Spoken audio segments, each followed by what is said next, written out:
Ukraine's Volodymyr Zelenskyy says Vladimir Putin has not achieved his goals, insisting Kyiv will do everything to achieve peace, as the country marks 4 years since Russia's full-scale invasion.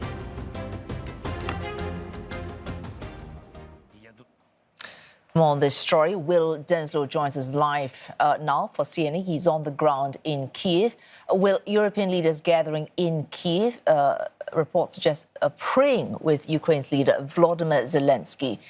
How have events unfolded today in Ukraine's capital?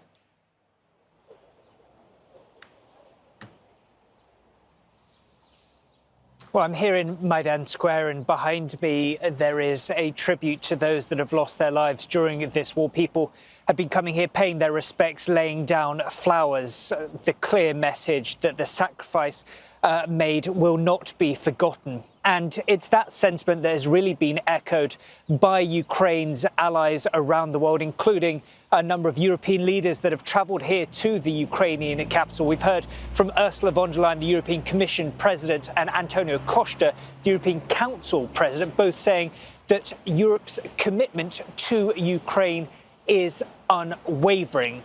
That a point very much echoed by NATO's Secretary General Mark Rutte, who says, essentially reiterating what we've heard time and again from Ukraine's allies, that Ukraine is very much the front lines for the wider security for not just Ukraine, but wider Europe too.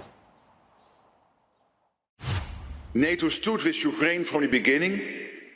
We stand with you today, and we will stand with you throughout the challenges ahead.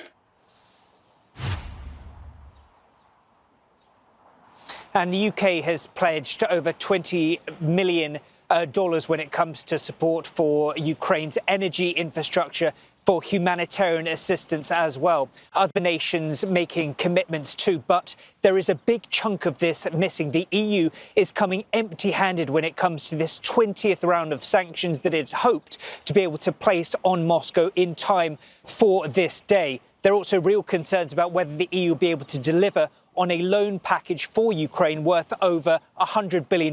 That because of a hold-up and an oil-related spat with Hungary and Slovakia. Well, of course, these sanctions intended to put pressure on Moscow so it's more willing to make concessions to reach peace with Ukraine. Any signs of another round of peace talks taking place between these two sides?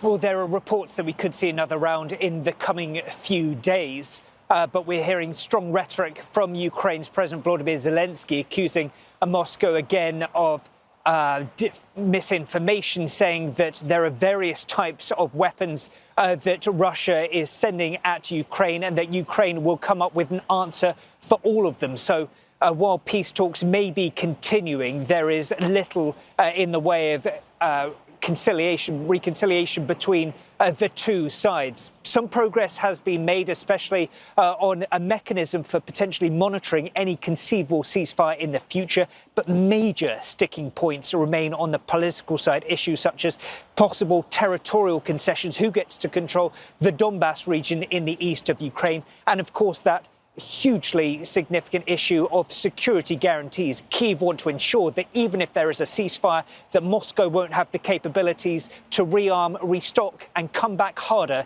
in a few years' time. And Will Denselow, they're reporting for CNN Live from Kyiv, looking at those sticking points of 4 years into the Russian war on Ukraine.